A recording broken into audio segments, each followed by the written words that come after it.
Hey, good morning, y'all. Here we go again. A little more barefoot knowledge. Got Lucky and Festus fighting over the toy.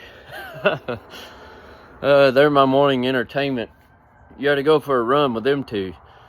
Anyway, I was just going to cover some more on the seeds and what Jesus says about it. So I want to challenge you to read Matthew 20. That's where the laborers were hired for a penny a day. And see what they say, because some were hired at the start of the day. Some were hired toward the end of the day. They all got paid the same. So read that and see what they say. See what he's talking about. And also he says, for the kingdom of heaven is like unto this.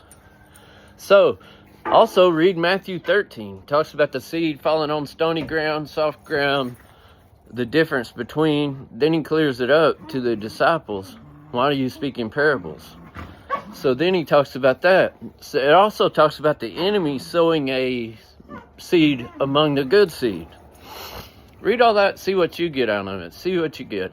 I want to know, are you beginning to see more? Are you beginning to... What's being revealed to you out of all this? There's a lot here we could cover. But I want to move on. I want to talk about Genesis 4. And we're going to pick up here in verse 7. This is after Cain's countenance had fell. Well, look, we'll go to 6. And the Lord said unto Cain, Why art thou wroth?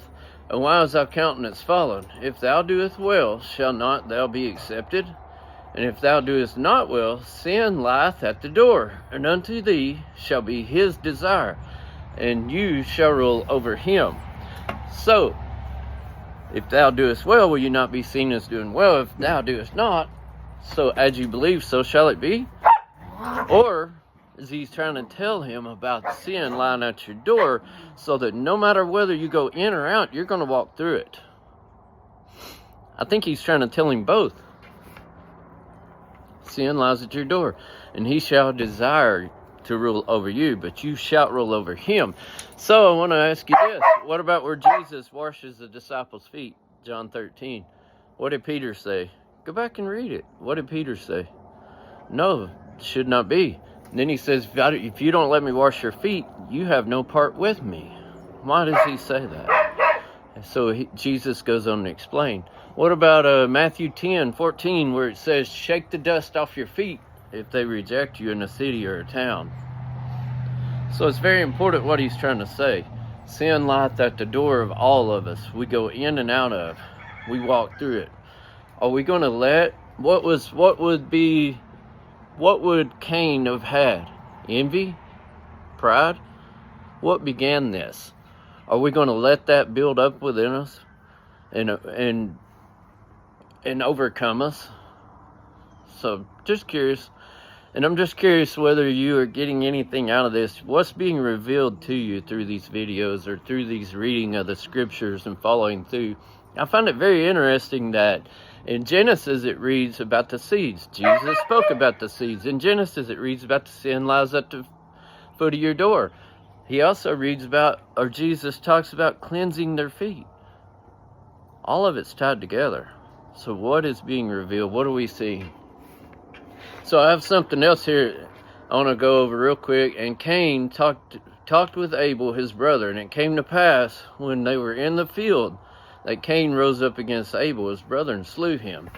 So we're going to read that tomorrow and get into that. But what would that be an imagery of? We're going to find out. What would that be an imagery of? It's tilled ground. They were in the field. So what was happening here? So we'll look at that tomorrow. Hey, thank you guys for listening. Let me know if you want to reach out to me. I've had a lot of good comments come back, a lot of good feedback. So we'll keep going. I like it. I'm having fun. I'm enjoying it. I love you guys. Thank you for listening, being part of this. I'm not alone here. We all want to know more. We all want to learn more about our God, more about Jesus who came. All right, with that said, amen. Have a blessed day.